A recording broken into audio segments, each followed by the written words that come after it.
किसी परमाणु में इलेक्ट्रॉन एक सूक्ष्म चुंबक की तरह व्यवहार करता है। मैंने अभी आपको बताया कि जो इलेक्ट्रॉन होता है वो छोटे चुंबक की तरह क्या करता है, व्यवहार करता है, जिससे चुंबकीय आघूर्ण उत्पन्न होता है। तो क्या होता है बेटा, जो ये इलेक्ट्रॉन होते हैं, इलेक्ट्रॉनों की गति के कारण वहाँ पे एक चुंबकीय आघूर्ण उत्पन्न होता है। ध्यान दीजिएगा, यह चुंबकीय आघूर्ण उसकी दो प्रकार की गतियों से उत्पन्न होता है। मैं आपको बता चुकी हूँ कि इलेक्ट्रॉन की दो प्रकार की गति होती है। एक होती है नाभिक के चारों ओर की कक्षीय गति और एक होती है खुद के अक्ष पर घूमने वाली चक्रण गति।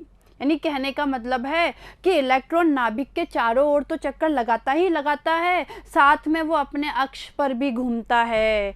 तो नाभिक के चारों ओर जो वो चक्रण लगाता है, नाभिक के चारों ओर जो वो गति करता है, उसे कहते हैं कक्षीय गति। क्या कहा जाता है उसे? कक्षीय गति। और कक्षीय गति के कारण उत्पन्न होने वाले आघूर्ण को कहते हैं बेटा कक्षीय चुंबकीय आघूर्ण। क्या कहा जाता है? कक्षीय चुंबकीय आघूर्ण। और साथ ही साथ नाभिक के चारों ओर तो इलेक्ट्रॉन घूम ही रहा है, साथ के साथ वो अपने अक्ष पर भी घूमता है, अपने अक्ष पर भी गति करता है, जिसे कहते हैं चक्रण गति। दूसरी क्या होती है? चक्रण गति।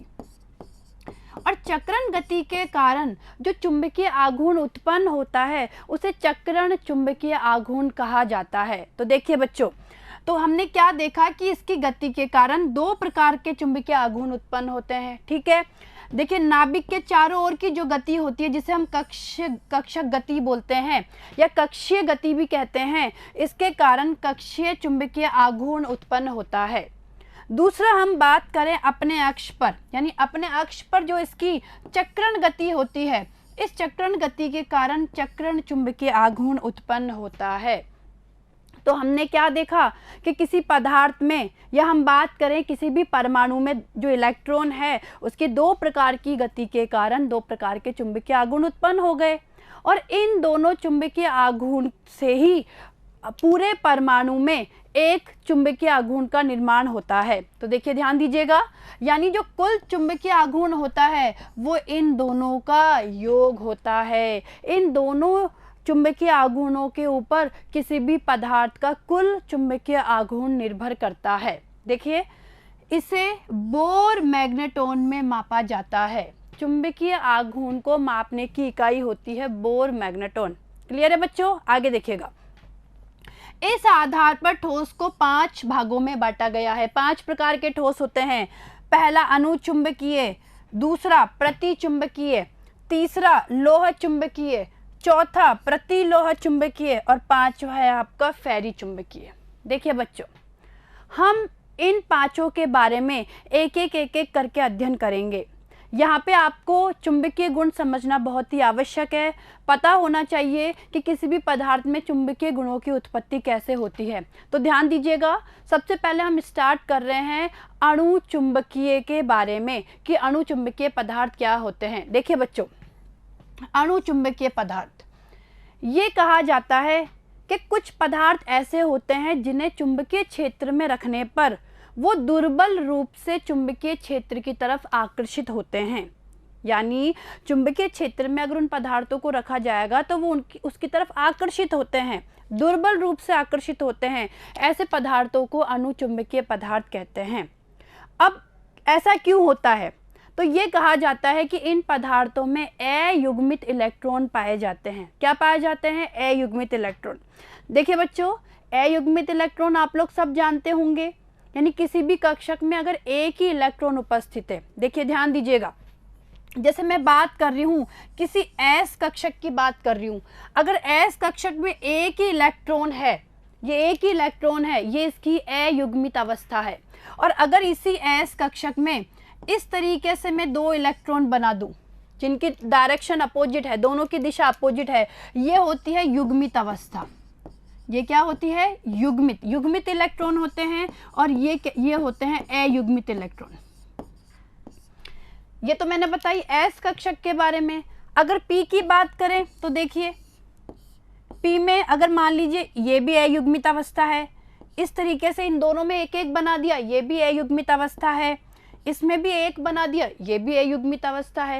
यानी जब एक एक इलेक्ट्रॉन है तो ये अवस्था कौन सी होगी, अयुग्मित अवस्था, यानी ये अयुग्मित इलेक्ट्रॉन है। और यही अगर इस तरीके से हो जाए, इसमें भी दो, इसमें भी दो, इसमें भी दो, तो ये अवस्था होती है युग्मित अवस्था। ठीक है, तो ये कहा जाता है कि किसी भी पदार्थ में अगर एक भी अयुग्मित इलेक्ट्रॉन उपस्थित है तो वो अनुचुंबकीय प्रभाव प्रदर्शित करता है। तो देखिए, समझिएगा अनुचुंबकीय पदार्थ क्या होते हैं। देखिए बच्चों, अनुचुंबकीय पदार्थ चुंबकीय क्षेत्र में रखने पर चुंबकीय क्षेत्र की ओर दुर्बल रूप से आकर्षित होते हैं और इस गुण को अणुचुंबकत्व कहा जाता है। तो देखिए, चुंबकीय गुणों, चुंबकीय पदार्थों का चुंबक की तरफ आकर्षित होने के गुण को अणुचुंबकत्व कहा जाता है। क्लियर है? आगे देखिए, लेकिन जैसे ही चुंबकीय क्षेत्र की अनुपस्थिति होती है, कहने का तात्पर्य है कि जब चुंबकीय क्षेत्र को हटा लिया जाता है तो ये अपने चुंबकत्व के गुण को खो देते हैं, यानी इनमें चुंबकत्व जब तक ही रहता है जब तक कि इन्हें चुंबकीय क्षेत्र में रखा जाता है। जैसे ही चुंबकीय क्षेत्र को हटा लिया जाता है इनका चुंबकत्व खत्म। क्लियर है? और इसका कारण क्या होता है, इनमें अयुग्मित इलेक्ट्रॉनों की उपस्थिति। ये मैं आपको बता चुकी हूँ कि अगर इस तरीके से अयुग्मित अवस्था है, इस तरीके से इलेक्ट्रॉन अयुग्मित रूप में उपस्थित है, तो वहाँ पे पदार्थ अणुचुंबकीय गुण को क्या करेगा, प्रदर्शित करेगा। अब इसके उदाहरण की बात करें, Cu+2 Fe+3, अगर आप देखेंगे Cu+2 का इलेक्ट्रॉनिक विन्यास बना के देखेंगे, Fe+3 का इलेक्ट्रॉनिक विन्यास बना के देखेंगे, तो आप देखेंगे कि इनमें अयुग्मित इलेक्ट्रॉन पाए जाते हैं। तो क्या निष्कर्ष निकल के आया? निष्कर्ष ये निकल के आया कि किसी भी पदार्थ में अयुग्मित इलेक्ट्रॉनों की उपस्थिति ही अणुचुंबकत्व के लिए उत्तरदायी होती है। तो देखिए, अणुचुंबकीय पदार्थ आपको समझ में आए होंगे, अणुचुंबकत्व गुण आप लोगों को क्लियर हो गया होगा। अब हम आगे बढ़ते हैं प्रतिचुंबकत्व की तरफ। देखिए बच्चों, दूसरा है प्रतिचुंबकीय पदार्थ। प्रतिचुंबकीय पदार्थ चुंबकीय क्षेत्र से दुर्बल रूप से प्रतिकर्षित होते हैं, यानी अगर चुंबकीय क्षेत्र में इन पदार्थों को रख दिया जाता है तो दुर्बल रूप से ये प्रतिकर्षित होंगे। इस गुण को क्या कहते हैं, प्रतिचुंबकत्व। क्या कहा जाता है, प्रतिचुंबकत्व। यह गुण उन पदार्थों के द्वारा दर्शाया जाता है जिनमें अयुग्मित इलेक्ट्रॉन पाए जाते हैं। अयुग्मित इलेक्ट्रॉन की अवस्था मैंने आपको बता दी भाई, मैंने अभी जस्ट आपको बताया था कि S में अगर इस तरीके से 2 इलेक्ट्रॉन है तो ये युग्मित अवस्था है। P में अगर इस तरीके से है, ये देखिए, ये भी क्या है, युग्मित अवस्था है इस तरीके से। तो कहने का तात्पर्य है कि उन पदार्थों में जिनमें कि अयुग्मित इलेक्ट्रॉन पाया जाता है वो प्रतिचुंबकत्व का गुण प्रदर्शित करते हैं। इसमें क्या होता है, देखिए ध्यान से देखिएगा, इसमें एक इलेक्ट्रॉन के चुंबकत्व को दूसरे इलेक्ट्रॉन का चुंबकत्व क्या कर देता है, निरस्त कर देता है। कहने का मतलब है, हमने क्या देखा कि इसमें दोनों इलेक्ट्रॉनों की दिशा क्या होती है, अलग अलग। अगर एक इलेक्ट्रॉन क्लॉकवाइज स्पिन कर रहा है तो दूसरा कैसे करेगा, एंटी क्लॉकवाइज। कहने का मतलब है, अगर एक इलेक्ट्रॉन का चक्रण वामावर्त है तो दूसरे का क्या होगा, दक्षिणावर्त होगा। यानी एक अगर घड़ी की दिशा में चक्रण कर रहा है तो दूसरा इलेक्ट्रॉन घड़ी की दिशा के विपरीत चक्रण करता है। तो इससे क्या होता है, इससे ये होता है कि एक इलेक्ट्रॉन के द्वारा जो चुंबकत्व पैदा होता है उसकी दिशा अलग होती है और दूसरे चुंबकत्व के द्वारा और दूसरे इलेक्ट्रॉन के द्वारा जो चुंबकत्व पैदा होता है उसकी दिशा अलग होती है। तो क्या होता है, दोनों के द्वारा उत्पन्न चुंबकत्व एक दूसरे को क्या कर देते हैं, कैंसिल कर देते हैं, निरस्त कर देते हैं। यानी कहने का तात्पर्य है कि एक इलेक्ट्रॉन के चुंबकत्व को दूसरे इलेक्ट्रॉन का चुंबकत्व कैंसिल कर देता है, निरस्त कर देता है। अब इसके उदाहरण पे ध्यान दीजिएगा, NaCl H2O C6H6। बेटा ये बेंजीन है, C6H6 को हम बेंजीन भी कहते हैं, जिससे हम ऑर्गेनिक केमिस्ट्री में पढ़ेंगे आगे बेंजीन के बारे में। और देखिए इसको हम इस तरीके से भी बना के दिखा सकते हैं, ये बेंजीन। क्लियर है? तो ये हमने बात कर ली प्रतिचुंबकीय तत्वों के बारे में। अब आगे बढ़ते हैं लोह चुंबकीय पदार्थों की तरफ। बेटा ध्यान से देखिएगा, ये बहुत अच्छा टॉपिक है, ये प्रश्न बनते हैं यहाँ से। देखिए, लोह चुंबकीय पदार्थ, कुछ पदार्थ चुंबकीय क्षेत्र की ओर प्रबलता से आकर्षित होते हैं और इन्हें लोह चुंबकीय पदार्थ कहते हैं। देखिए बच्चों, प्रबलता से आकर्षित होंगे, जबकि अणुचुंबकीय में हमने क्या बात की? अणुचुंबकीय में हमने देखा कि ये चुंबकीय क्षेत्र में दुर्बल रूप से आकर्षित होते हैं और लोह चुंबकीय पदार्थ प्रबल रूप से चुंबकीय क्षेत्र की ओर आकर्षित होते हैं और इस गुण को लोह चुंबकत्व कहते हैं। इनके इस गुण को क्या कहा जाता है?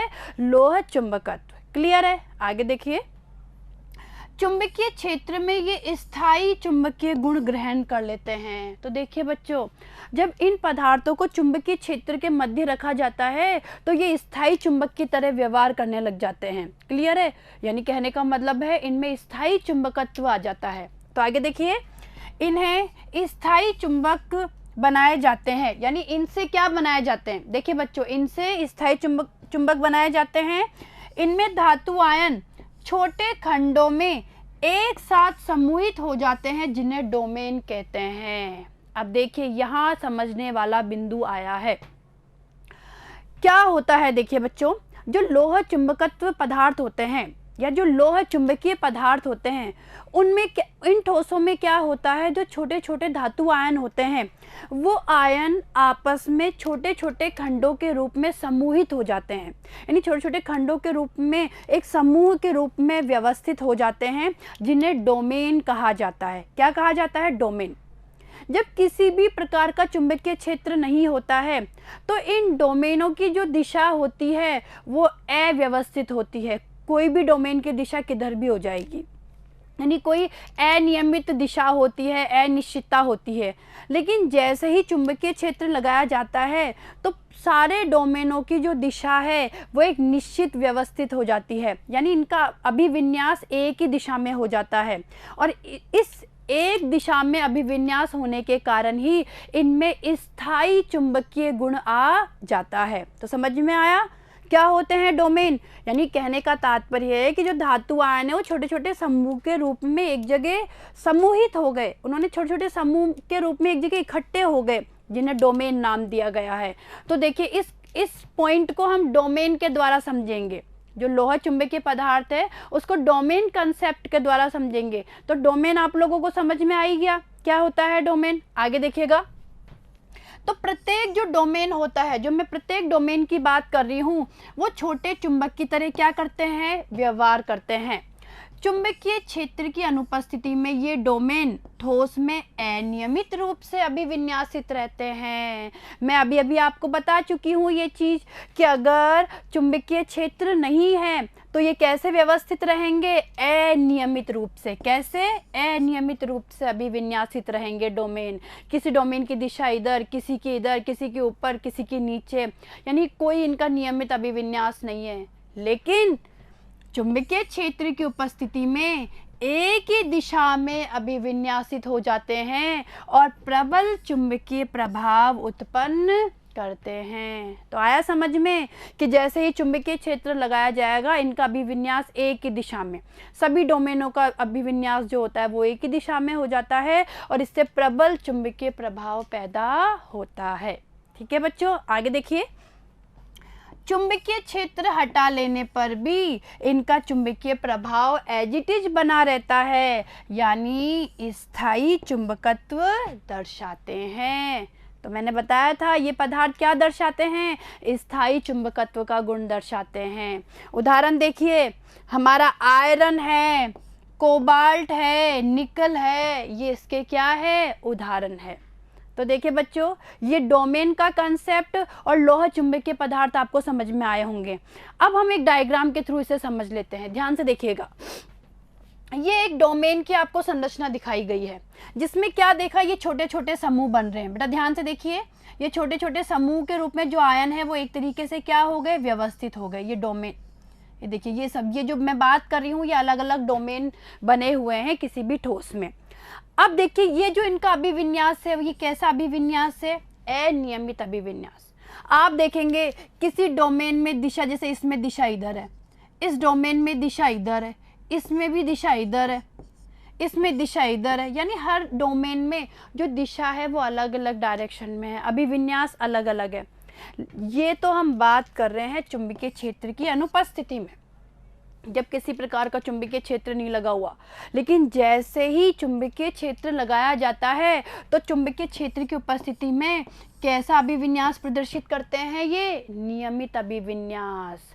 देखिए, आप ध्यान से देखिए, प्रत्येक इस डोमेन में, इसमें आप प्रत्येक डोमेन को ध्यान से देखोगे तो जो अभिविन्यास है वो एक ही दिशा में ऊपर की तरफ है। देखिए, ध्यान से देखिए, आप ध्यान से देखेंगे, ये जो एरो आपको अभिविन्यास को प्रदर्शित कर रहे हैं तो आप देखेंगे एक ही दिशा में अभिविन्यास है, और इसी कारण से इनमें क्या पैदा हो जाता है? स्थायी चुंबकत्व का गुण। या हम कह सकते हैं ये कैसे व्यवहार करते हैं? स्थायी चुंबक की तरह ये क्या करते हैं? व्यवहार करते हैं। तो देखिए बच्चों, ये कंसेप्ट, ये वाला टॉपिक आपको क्लियर हो गया होगा। अब आगे जो हम बात कर रहे हैं प्रतिलोह चुंबकीय पदार्थों के बारे में। देखिए, प्रतिलोह चुंबकीय पदार्थ, प्रतिलोह चुंबकत्व क्या होता है? इनकी संरचना लोह चुंबकीय ठोसों के समान होती है। यानी जो प्रतिलोह चुंबकीय पदार्थ होते हैं इनकी संरचना भी लोह चुंबकीय के समान होती है। कहने का तात्पर्य है इनमें भी डोमेन होते हैं, लेकिन परंतु इनमें डोमेन एक दूसरे के विपरीत अभिविन्यासित होते हैं और एक दूसरे के चुंबकीय आघूर्ण को क्या कर देते हैं? निरस्त कर देते हैं।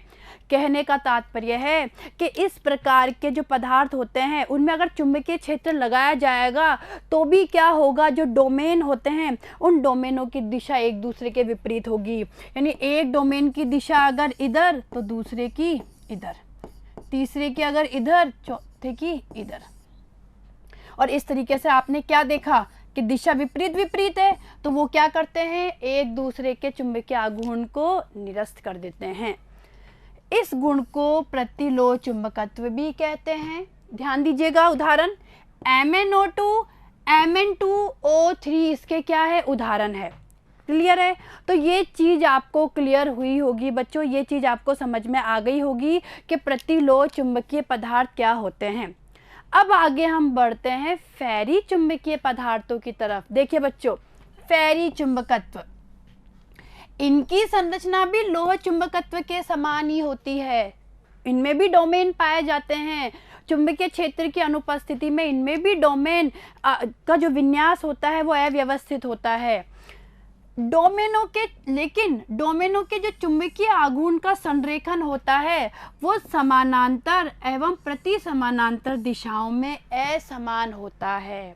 कहने का मतलब है इनमें भी डोमेन की दिशा अलग अलग होती है, लेकिन ये जो अभिविन्यास होता है ये असमान रूप से होता है। देखिए कैसे, मान लीजिए एक डोमेन की दिशा ऊपर है, एक की नीचे, फिर इसकी ऊपर, फिर इसकी मान लीजिए ऊपर है, फिर इसकी नीचे है। तो हमने क्या देखा? कोई ये सिस्टमेटिक या कोई समान व्यवस्था है? नहीं। देखिए इनकी व्यवस्था, एक की दिशा ऊपर है तो एक की नीचे, इसमें दोनों की ही ऊपर है, मान लीजिए इसमें दोनों की ही नीचे है। यानी एक असमान व्यवस्था होती है समानांतर और प्रति समानांतर दिशाओं में। तो इससे क्या होगा? इससे क्या होगा कि इनमें चुंबकीय गुण तो पाए जाते हैं, ऐसा नहीं है चुंबकीय गुण नहीं पाए जाते, इनमें चुंबकीय गुण तो पाए जाते हैं, लेकिन लोह चुंबकत्व की तुलना में ये दुर्बल रूप से आकर्षित होते हैं। तो देखिए, ये लोह चुंबकत्व पदार्थों की तुलना में चुंबकीय क्षेत्र में दुर्बल रूप से आकर्षित होते हैं। गर्म करने पर फेरी चुंबकत्व अपना गुण क्या कर देते हैं? खो देते हैं। जब इन्हें गर्म किया जाता है तो ये अपने फेरी चुंबकत्व के गुण को क्या कर देंगे? खो देंगे और किस में बदल जाएंगे? अणु चुंबकीय में बदल जाते हैं। तो देखा आपने, कहने का मतलब है इनमें जो व्यवस्था होती है वो असमान रूप से व्यवस्था होती है।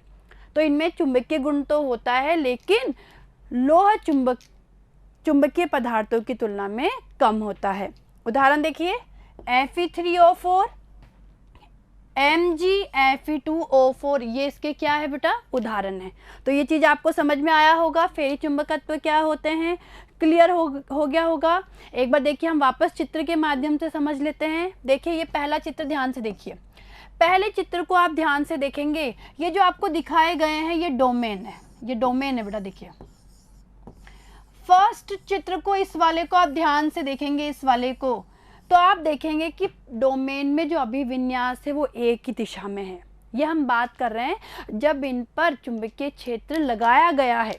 तो चुंबकीय क्षेत्र लगाने पर जब एक ही दिशा में डोमेन इस तरीके से व्यवस्थित हो जाते हैं, तो ये किस में पाया जाती है इस प्रकार की व्यवस्था, लोह चुंबकीय पदार्थों में। जो के वाली व्यवस्था है ये लोह चुंबकीय पदार्थों में पाई जाती है। डोमेनों की दिशा एक ही होती है, एक ही दिशा में अभिविन्यासित होते हैं। क्लियर है। दूसरा देखिए, ये जो ख, आपको जो दूसरा डायग्राम ख करके दिखाया गया है, इसकी बात कर रहे हैं हम, ये प्रतिलोह चुंबकीय का है। ध्यान से देखिए, इसमें एक डोमेन की दिशा ऊपर, इसकी नीचे, ऊपर, इसकी नीचे, इसकी ऊपर और इसकी नीचे। तो आपने क्या देखा कि अगर एक के द्वारा चुंबकीय आघूर्ण उत्पन्न होगा उसको दूसरा नष्ट कर देगा, तीसरे के द्वारा जो उत्पन्न होगा उसको चौथा नष्ट कर देगा, करेगा, क्योंकि दिशा एक दूसरे की क्या है, एक की दिशा ऊपर है तो एक की दिशा नीचे की तरफ है, विपरीत दिशा में है। तो इस तरीके की व्यवस्था होती है प्रतिलोह चुंबकीय पदार्थों में। और बच्चों अब हम बात करें फेरी चुंबकीय के बारे में, तो इसमें देखिए डोमेनों की व्यवस्था, इस वाले में ध्यान से देखिए, वही है, दिशा अलग अलग ही है, डोमेनों की दिशा अलग अलग है, लेकिन असमान रूप से। इसकी दिशा ऊपर है, इसकी भी ऊपर है, इसकी नीचे हो गई तो इनकी ऊपर हो गई, हुई नहीं हुई, ठीक है। तो आपने क्या देखा, असमान रूप से व्यवस्था हो रही है यहाँ पे। तो यानी चुंबकीय गुण तो यहाँ पे है, लेकिन इसकी तुलना में इनमें क्या होता है, चुंबकीय गुण कम होता है। तो देखिए बच्चों, इस चित्र के माध्यम से आपको इन तीनों का कंसेप्ट भी क्लियर हो गया होगा कि लोह चुंबकीय पदार्थ क्या होते हैं, प्रतिलोह चुंबकीय पदार्थ क्या होते हैं, और फेरी चुंबकीय पदार्थ क्या होते हैं। क्लियर है। अब देखिए एक इम्पोर्टेंट पॉइंट हम लोग देख लेते हैं कि ताप का प्रभाव क्या होता है, यानी जो चुंबकीय गुण होते हैं उस पर ताप का प्रभाव कैसे पड़ता है। तो ध्यान दीजिएगा, चुंबकीय गुणों पर ताप का प्रभाव पड़ता है। देखिए बच्चों, चुंबकीय जो गुण होते हैं उन पर ताप का प्रभाव पड़ता है कैसे, उच्च ताप पर लोह चुंबकीय, फेरी चुंबकीय और जो प्रतिलोह चुंबकीय पदार्थ होते हैं ये अणु चुंबकीय ठोस में बदल जाते हैं। जैसे जैसे ताप को बढ़ाया जाता है ये अणु चुंबकीय व्यवस्था की ओर चले जाते हैं या अणु चुंबकीय पदार्थों में बदल जाते हैं। क्यों? देखिए, क्योंकि ताप बढ़ाने पर इनमें उपस्थित इलेक्ट्रॉनों का चक्रण क्या हो जाता है, अव्यवस्थित हो जाता है। कहने का मतलब है जैसे ही ताप बढ़ाया जाएगा इनमें इलेक्ट्रॉनों का जो चक्रण है वो क्या हो गया, अव्यवस्थित हो जाता है, वो अयुग्मित रूप में आ जाते हैं और अणु चुंबकीय के गुण को क्या करते हैं, प्रदर्शित करते हैं। तो देखा आपने, ताप का प्रभाव पड़ता है चुंबकीय गुणों पर। तो देखिए बच्चों, ये जो लास्ट टॉपिक है ठोसों में चुंबकीय गुण, ये भी आपको बहुत अच्छे से क्लियर हो गया होगा, समझ में आ गया होगा।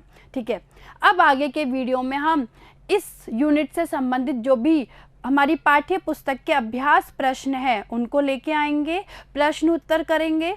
लेकिन उससे पहले बच्चों ज़रूरी है कि जितने भी इस यूनिट से संबंधित वीडियो है वो सारे वीडियो आपको समझ में आना ज़रूरी है, आपको वो सारे वीडियो क्लियर होना ज़रूरी है, कंसेप्ट पूरी तरीके से आना ज़रूरी है, तभी हम उन प्रश्न उत्तर को आसानी से सॉल्व कर सकते हैं। तो देखिए, आगे वाले वीडियो को आपको और ध्यानपूर्वक देखना है। ठीक है बच्चों, थैंक यू।